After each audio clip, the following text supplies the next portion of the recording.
Bismillahirrahmanirrahim. Assalamualaikum warahmatullahi wabarakatuh. Innal hamdalillah alladzi anzala Qur'an hudan lin-nasi wa bayyinatin minal huda wal furqan. Asyhadu an la ilaha illallah wa asyhadu anna Muhammadan abduhu wa rasuluh. Allahumma shalli wa sallim wa barik ala Muhammadin wa ala alihi wa sahbihi ajmain. Amma ba'd.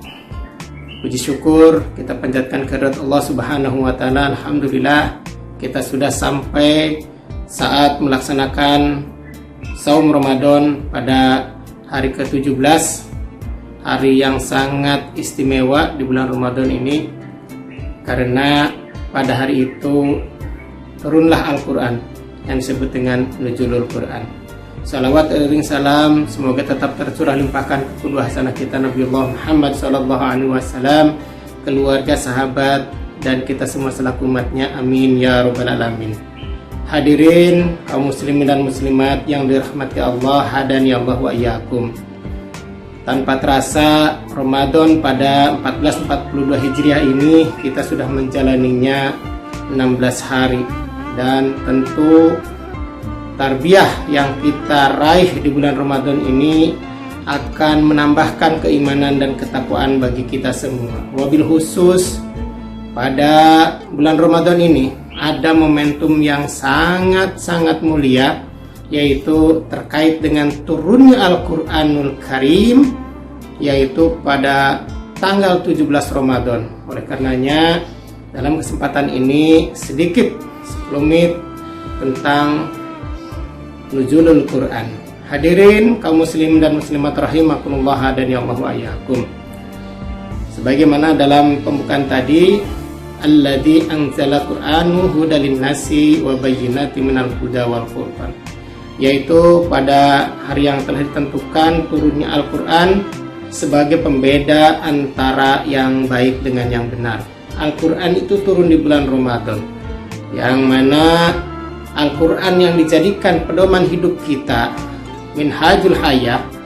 Pada sebuah hadis katakan bahwa Al-Quran itu diturunkan sekaligus ke Lauh Mahfuz dan kemudian diturunkan kepada Nabi Muhammad secara berangsur-angsur sesuai dengan kondisi dan peristiwa yang terjadi pada saat kehidupan Nabiullah Muhammad SAW selama 20 tahunan. Oleh karenanya momentum Nuzulul Quran ini adalah momentum yang sangat mulia, yang harus kita maknai bahwa dengan turunnya Al-Quran ini yang diawali dari surat Al-Alaq ayat 1 sampai dengan 5, yang memberikan perintah kepada kita untuk senantiasa bisa membaca, ya, baik ayat-ayat Allah yang bersifat tersurat ataupun yang tersirat, ayat-ayat Allah kauniyah ataupun kauliyah. Kita bisa membaca ayat-ayat Al-Quran yang sekarang sudah menjadi mushaf Al-Quran yang terdiri dari 30 juz. Itu bisa kita pelajari, kita pahami, dan kita laksanakan dalam kehidupan kita sehari-hari. Kemudian kita juga bisa membaca ayat-ayat Allah yang tersirat.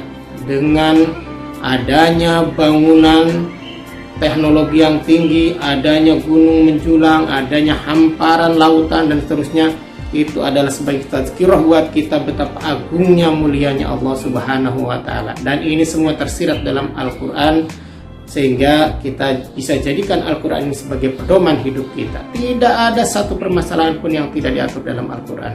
Oleh karenanya mari kita kembali kepada Al-Quran, ya. Karena apa? Karena setelah periode 20 tahun, ada yang 22 tahun, ada yang 23 tahun, proses turunnya Al-Quran secara berangsur-angsur, maka di suatu saat Allah menurunkan ayat yang terakhirnya, surat Al-Ma'idah ayat 3, yang berbunyi Al-yawma akmaltu lakum dinukum wa atmamtu alaikum nikmati wa raditu lakumul Islam madinah. Artinya pada hari itu, pada hari ini, saat itu adalah telah kusempurnakan agamamu bagimu, yaitu Islam. Telah kusempurnakan nikmat bagimu dan telah kuridhoi Islam sebagai agamamu.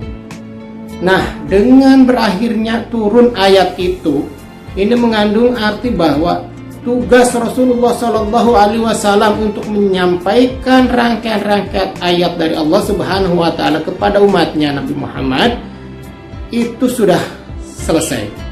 Maka ketika turunnya ayat itu banyak di kalangan sahabat yang menangis karena tahu persis bahwa tugas mulia Rasulullah Shallallahu Alaihi Wasallam sudah selesai di dunia ini.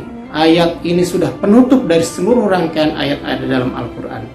Oleh karenanya para sahabat menangis karena betapa kebersamaan dengan Rasulullah sudah selesai pada saat itu.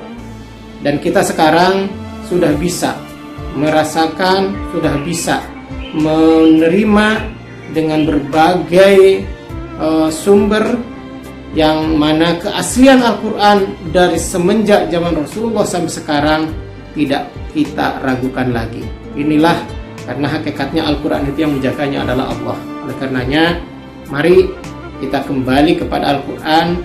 Mari kita sambut nuzulul Quran ini dengan membacanya, mentadaburinya, kemudian tilawahnya ditingkatkan, memperbaiki bacaan kita, dan paling penting adalah bagaimana kita mengaplikasikan dalam kehidupan kita sehari-hari saja. Demikian yang dapat saya sampaikan, kurang lebihnya mohon maaf. Wallahul muwaffiq ila aqwamit thoriq. Wassalamualaikum warahmatullahi wabarakatuh.